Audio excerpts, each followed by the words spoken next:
7 itu ya jangan kemana-mana ya, terus pantengin Python Corner ya, 1 jam ke depan bersama kita nanti.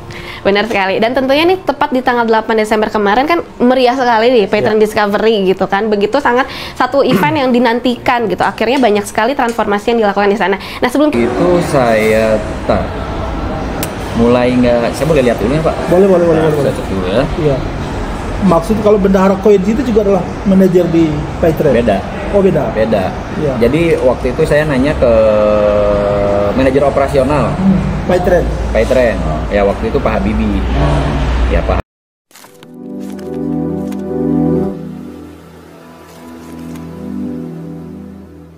Assalamualaikum warahmatullahi wabarakatuh. Welcome back to my channel Detektif D ya teman-teman. Kita kali ini ngomongin yang ilegal. Nah, apa itu yang ilegal? Nah, ini mungkin berkaitan dengan Python. Dari sebuah wawancara Pak Darso dengan seseorang yang dulu pernah kerja di Python, dia bergabung juga ke dalam koperasi koin. Pertanyaannya, apakah koperasi ini legal atau ilegal? Nah, kalau kita melihat orang yang diwawancara nanti oleh Pak Darso ini, dia menjelaskan bagaimana dia itu diajak gitu ya untuk berinvestasi di koperasi tersebut. Nah, sekarang sebagai referensi teman-teman lihat dulu sebenarnya siapa sih orang yang ada di sana dan keterlibatannya dengan koin ini dan hubungannya dengan Python. Nah, kita lihat dulu teman-teman videonya, yuk check it out.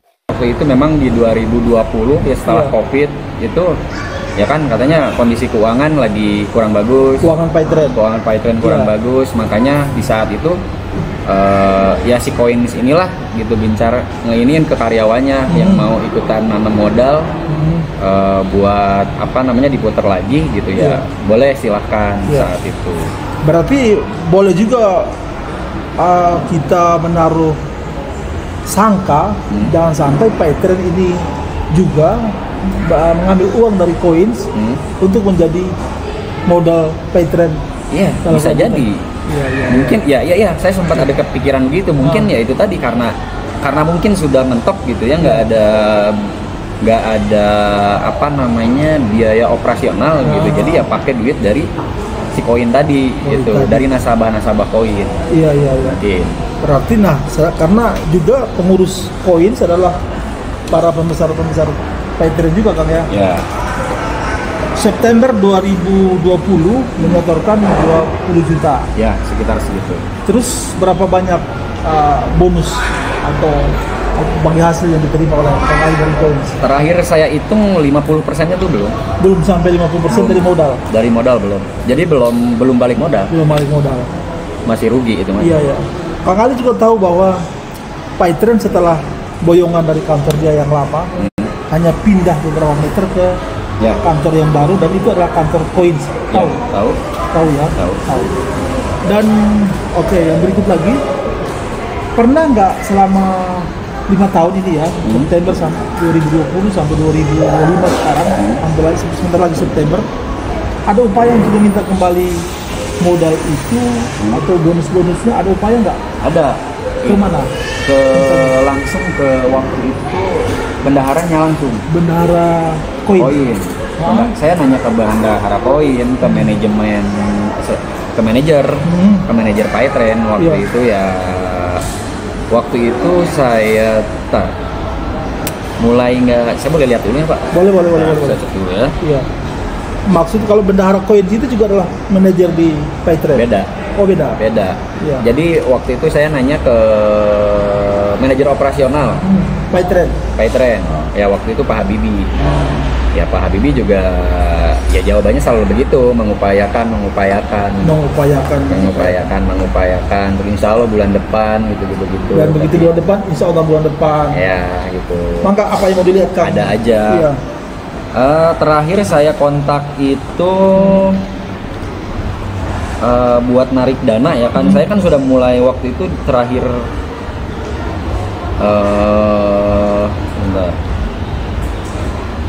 saya mau narik dana waktu itu, karena komisi yang sudah tidak seret gitu ya. Wah ini udah nggak benar nih gitu kan, udah ada feeling gitu.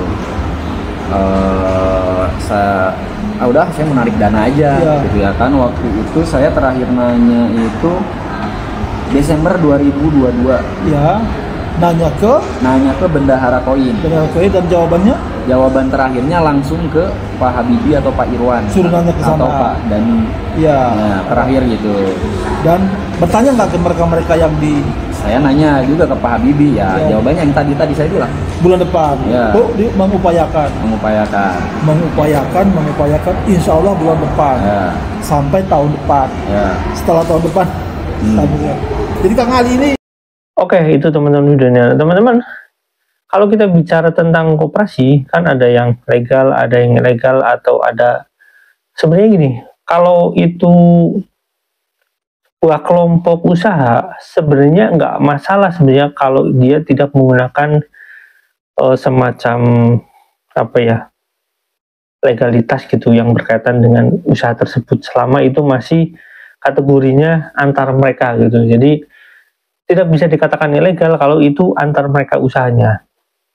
Nah, berbeda lagi kalau misalkan dia mengumpulkan uang, bukan antar mereka, artinya mengumpulkan uang yang dikelola oleh dia pribadi atau entitas tertentu, yang kemudian mendapatkan hasil tertentu untuk kepentingan dia atau nanti diserahkan kepada orang tersebut.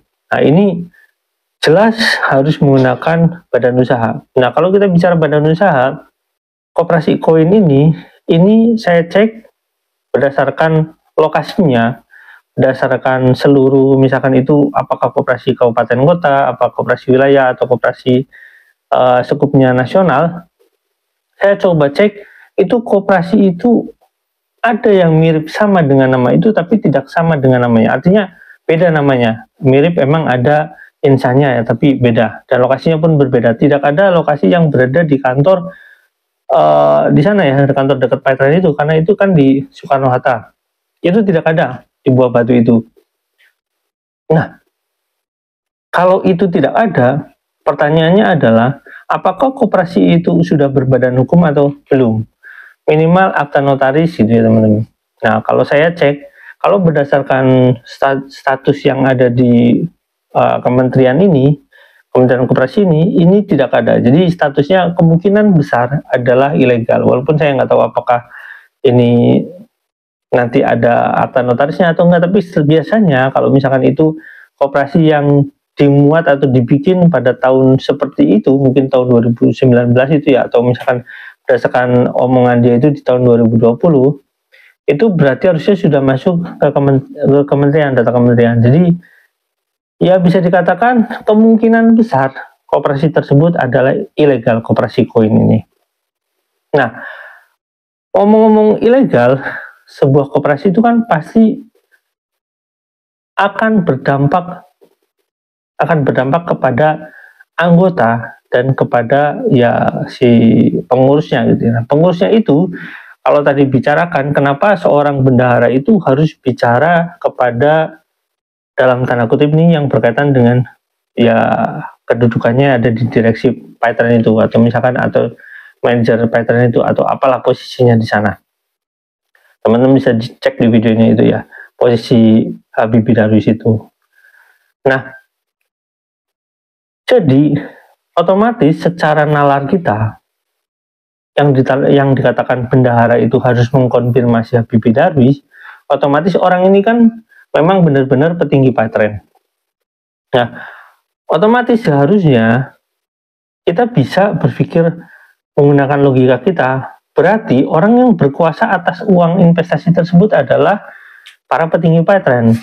Otomatis Yusuf Mansur, orang yang mungkin akan menjadi salah satu yang dalam tanda kutip nih ya, yang paling bertanggung jawab atas ya dalam tanda kutip ya uang-uang yang digelapkan tersebut. Nah, kenapa saya katakan digelapkan? Saya akan membacakan sebuah ringkasan aja ya. Koperasi dikatakan ilegal memang tidak berbadan hukum. Nah, koperasi ilegal adalah koperasi yang tidak memiliki izin usaha dan tidak terdaftar secara resmi di Kementerian Koperasi. Makanya saya katakan tadi, kemungkinan besar koperasi itu ilegal. Kenapa? Karena ya tidak terdaftar di sana. Atau mungkin saya kurang teliti. Tapi kalau saya cek pasti di wilayah itu tidak ada koperasi yang terdaftar di sana. Koperasi ilegal dapat diancam pidana termasuk pasal 372 KUHP penggelapan atau pasal 378 KUHP penipuan. Jika mengelola dana masyarakat tanpa izin, kegiatan koperasi ilegal juga dapat dihentikan atau bahkan dibubarkan oleh pemerintah. Poin-poin penting tentang hukum koperasi ilegal: tidak memiliki badan hukum dan izin usaha. Satu poin ya. Koperasi ilegal tidak memiliki badan hukum yang sah dan tidak memiliki izin usaha dari Kementerian Koperasi dan UMKM. Itu bicara mengenai badan hukum. Kedua, sanksi pidana. Pengguna koperasi ilegal dapat dijerat pidana, khusus jika melakukan pelanggaran atau penipuan terhadap dana masyarakat. Nah, karyawan Paytren ini termasuk masyarakat ya teman-teman, karena ya dia entitas yang suatu lembaga yang berbeda ya. Dapat dihentikan atau dibubarkan. Ini yang ketiga. Kegiatan koperasi ilegal dapat dihentikan oleh pemerintah, bahkan pemerintah dapat membubarkan koperasi tersebut jika tidak memenuhi ketentuan undang-undang. Ciri-ciri koperasi legal: tidak terdaftar secara legal. Satu, jelas ya, tidak memiliki badan hukum koperasi dan izin usaha simpan pinjam. Saya nggak tahu ya badan hukumnya terdaftar atau enggak, tapi setahu saya nggak ada di situ. Tiga, tidak memiliki alamat kantor yang jelas. Alamannya yang sekarang jadi Paytren itu ya. Menggunakan nama koperasi tanpa izin atau melakukan pencatatan nama koperasi berizin. RUU Perkoperasian yang dirubah ya teman-teman. RUU Perkoperasian mengatur sanksi bagi pihak yang melanggar atau koperasi termasuk koperasi ilegal. Peran OJK, Otoritas Jasa Keuangan, memiliki wewenang untuk menerbitkan, menertibkan atau mencabut izin usaha simpan pinjam koperasi itu kalau legal. Nah, jadi poin utamanya dari sebuah kegiatan yang ilegal tersebut ya, menarik dana dari masyarakat, berarti poin utamanya adalah penipuan atau penggelapan. Nah, 378 atau 372. Nah, kalau kita lihat di sini ya, Habibie Darwis di sini sebagai orang yang paling disorot di situ ya untuk diminta pertanggungjawaban. Habibie Darwis ini adalah orang yang tidak bisa lepas daripada sebuah institusi kelembagaan yang mengatakan dirinya adalah lembaga syariah, tapi di sana timbul, saya tidak bisa mengatakan bahwa ini penipuan atau penggelapan, tapi faktanya adalah kejadian itu sampai sekarang tidak terselesaikan, apalagi kalau misalkan koperasi ini ilegal ya, bisa dikatakan ini adalah penipuan atau penggelapan. Jadi kalau kita melihat seluruh kasus tersebut, bisa dikatakan kemungkinan besar Yusuf Mansur ini adalah dalang dibalik penggelapan atau penipuan dari koperasi tersebut jika memang koperasi itu ilegal. Kalaupun tidak ilegal pun, kalau uang itu tidak dikembalikan ya, itu bisa dikatakan juga nantinya ke penipuan atau penggelapan. Wassalamualaikum warahmatullahi wabarakatuh. Bye.